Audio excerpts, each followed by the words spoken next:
It's the E-Commerce Minute, your daily dose of e-commerce, tech, and retail news with your hosts, Bart Mraz and John Suter. The E-Commerce Minute is a production of Sumo Heavy, a digital commerce consulting firm in Brooklyn, New York, and Philadelphia. Find us on the web at sumoheavy.com.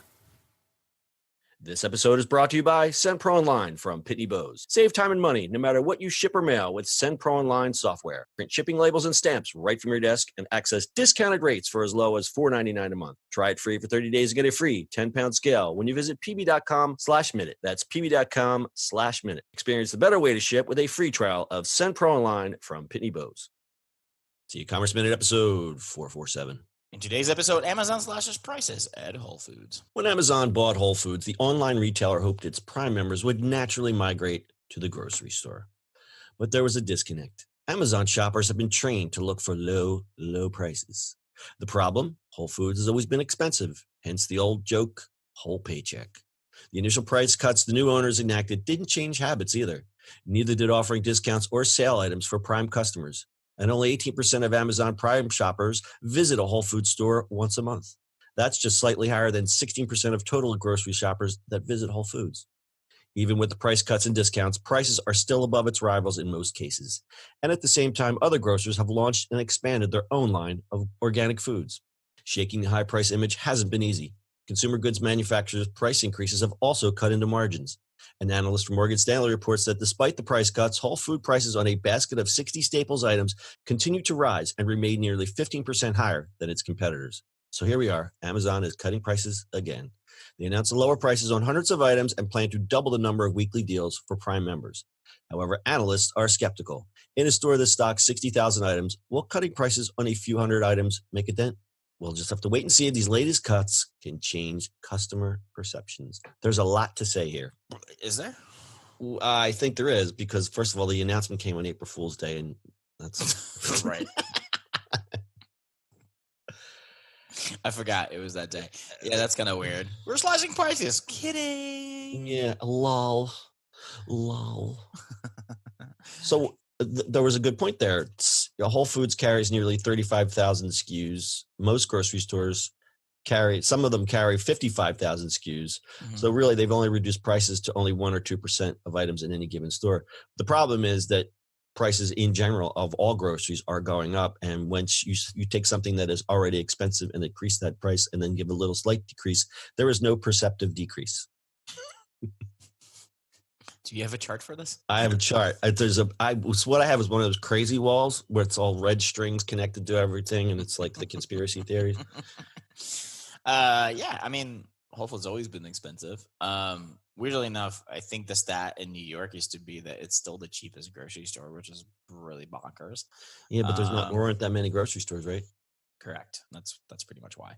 Yeah, I mean, I've seen some prices drop. There's some things that I'll buy at Whole Foods. I happen to have a ginormous Whole Foods across the street from my apartment, so it's kind of easy to just pop in there. But you still want to be careful with it. I mean, try to leave Whole Foods for under $100, no matter what you go for, is kind of tough. So the Prime members still get the best perks.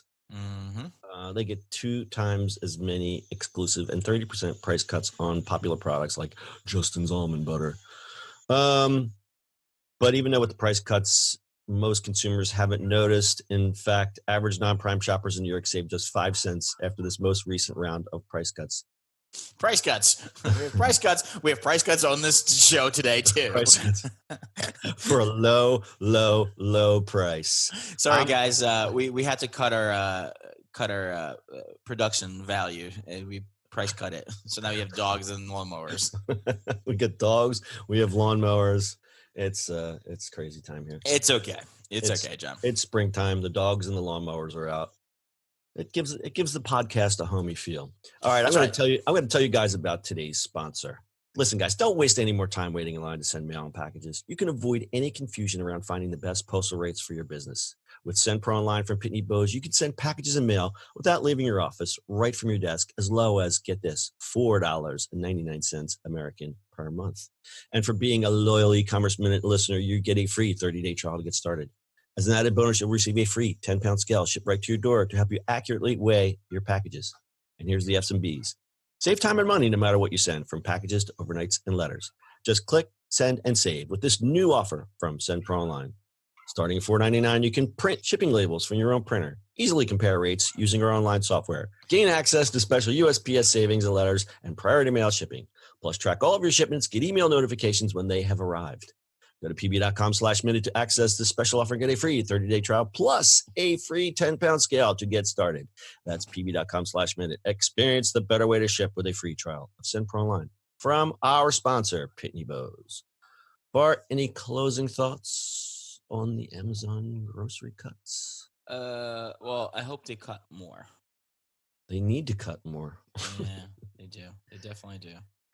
I think there was one thing that was mentioned that only a small percentage of Prime customers actually go to the store. I think that's a misleading thing there because people who order Prime generally order stuff online anyway. So they're probably using the Amazon pantry or Amazon grocery and having stuff delivered anyway.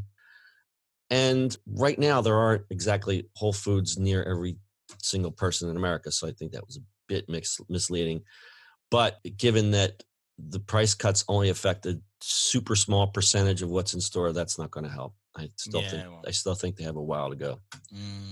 All right, we'll keep an eye on this one. I mean, I'm still a loyal Whole Foods guy, and you, Bart, as we always say, you have the best Whole Foods in the world right across the street from your house, which we will still never be forgiven for. Sorry. It's all right. All right, that's your e-commerce minute for today. We'll see you on the internet tomorrow. That's it for today's show. If you like the show, do us a favor and subscribe or leave us a review on iTunes. And don't forget, you can now listen to the e-commerce minute on your Amazon device. Just add e-commerce minute to your flash briefing. And finally, if you have a comment or suggestion or just want to say hi, find us on social media at Sumo Heavy.